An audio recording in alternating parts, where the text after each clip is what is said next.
Follow all Moessieurs news on his website, www.moessieurs.com. And on his Facebook Moessieurs and Instagram Moessieurs13 page 2. For daily exclusive publications.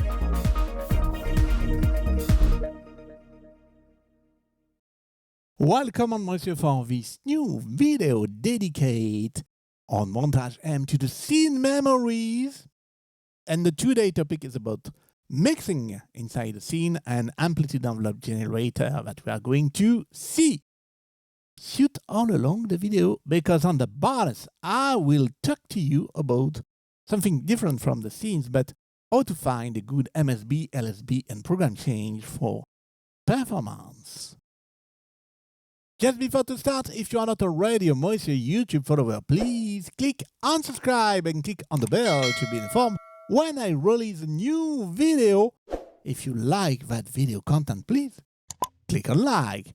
And if you want to support the channel for the free video I release for you on YouTube, please use the super thanks bottom right of the video. For this video, I chose the signal loss performance with one FMX and one ANX part. These two parts bring diversity to what they produce. It's very interesting because you can get a synthesizer-like sound on this keyboard part range.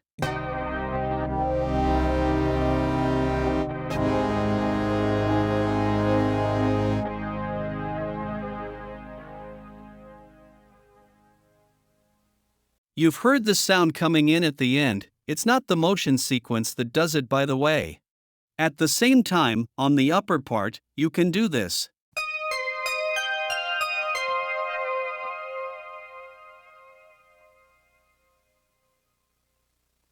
Don't hesitate to try out this performance, it's really great.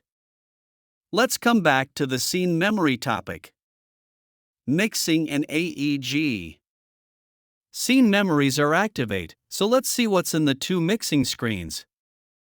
It's going to be relatively simple to explain.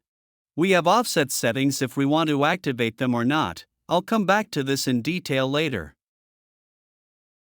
In Mixing 1, for each part, each scene, you can manage the reverb send.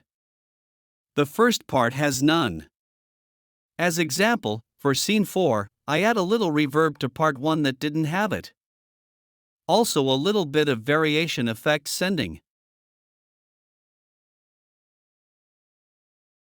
I can also manage the dry level and pan left to right. In the second mixing screen, things are starting to get pretty interesting in terms of sound sculpting. We can work on the cutoff.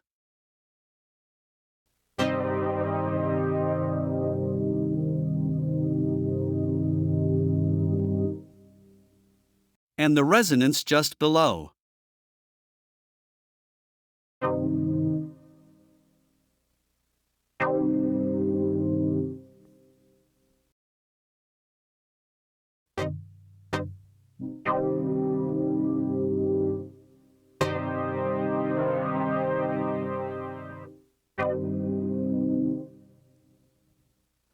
You can see that my sound is a little bit different. I can manage the FEG depth too, and then there's the mute. You can also switch to the common setting here, which becomes interesting, because this is a new Montage M feature. I was working on a performance to play a song, and I couldn't understand why a common setting was moving at the same time as my parts. Because there is this option, there's parts from 1 to 16, but there's common too. So we'll be able to work on the common filter at cutoff level, for example, and this will act on both parts at the same time, of course. Take care of this.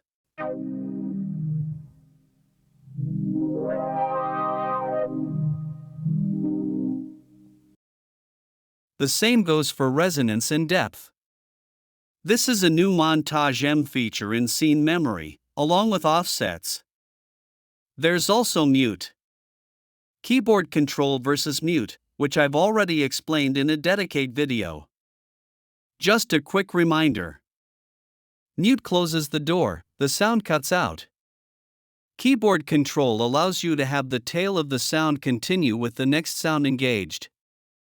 For example, when you've unselected the keyboard control and activated it on one other sound, with the keyboard control you don't have this sharp, abrupt cutoff. It's like a crossfade, a transition that takes place. I very often prefer to work with keyboard controls rather than mutes, but there are times when they can still be useful. This part of mixing is really interesting, with the cutoff and resonance, but that's not to say that the rest isn't interesting. As you can see, this is already the case, which is why I haven't talked about volume setting until now. This is already the case for my part too. You can see that volume evolves according to my scene.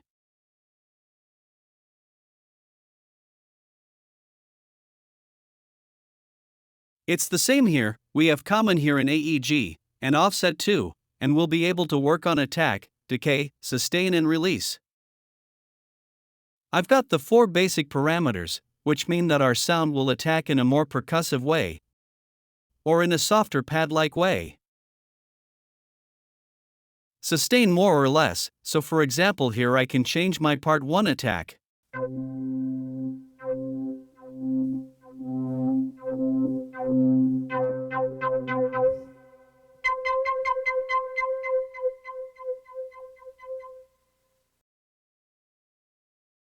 And so on. I'm not going to go through all the parameters, it's not complicated. Here's what's interesting about this AEG screen, with both part or in common to act on all the parts. To explain the offset. It depends on whether it's an FMX or ANX part. It doesn't apply to AWM2 parts. When the offset is on, as it is here, we have basic settings range from -64 to +63. If I set the offset to off, you'll see that the step values have changed. I'm going to have values up to 1023 here in this example, starting from 0. So I'm much finer in my settings. Not all settings will have the same values. You can see that for resonance, for example, I'm on a value that goes up to 255. This is for mixing 2, which isn't on the mixing 1 settings, which is why I've changed performance. You also have them on the AEG, let's see on attack level, with values that can vary if offset is off. If offset is on, we're back to basic values -64 to +63. Would you like to take in hand, learn or improve your knowledge of your Yamaha synthesizer or stage keyboard? Book your Moessieux Masterclass now. Your private session is conducted online through Zoom. Take all benefit of Joel's expertise for all these topics. It's available for users all over the world, through Music Hackspace platform, in English or in French. It's easy. Select your date and time from the Moessieux calendar available slots on your time zone. Choose your topic and after your online personal meeting, you can download your session video to review it, as many anytime you need. And now, that's the bonus time.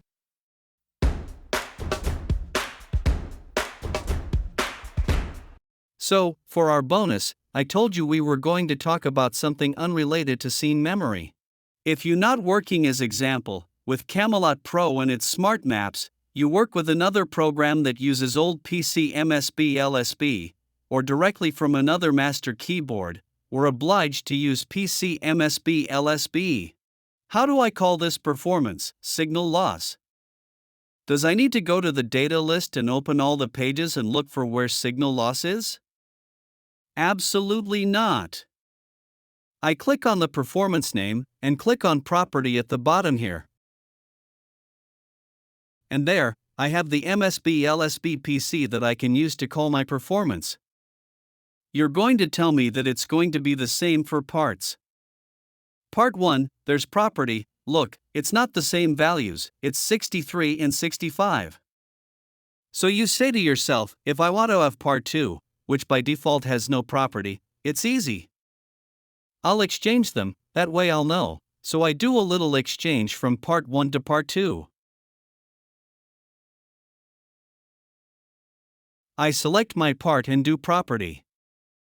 And then I get nothing. It doesn't work. That's not how it works. Just to show you that this little idea isn't necessarily the right one. So you've got the MSB LSB PC for performance in part 1, and then you've just got to get the information from the data list for other parts.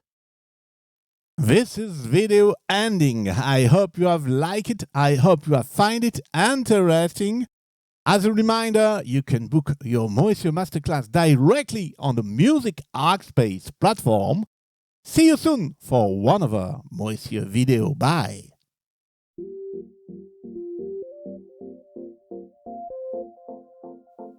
Would you like to discover, learn, or improve your knowledge of your Yamaha synthesizer or stage keyboard?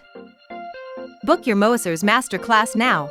Your private session is conducted online through Zoom. Take all benefit of Moessieurs' expertise, Yamaha synthesizers and stage keyboard specialist and consultant for Yamaha Music Europe and France. As member of International Yamaha Tech Talk live team, music hackspace instructor and host of the Camelot Pro sessions, Joel take care of your experience level. Whether you're a beginner or a skilled user, get the most out of your Yamaha synthesizer, stage keyboard, John Melas software suite or Camelot Pro.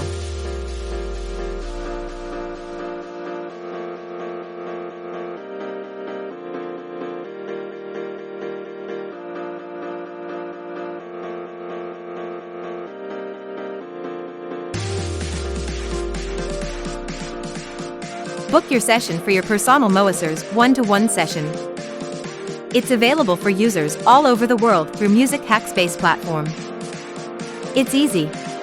Select your date and time from the Moessieurs calendar available slots on your time zone.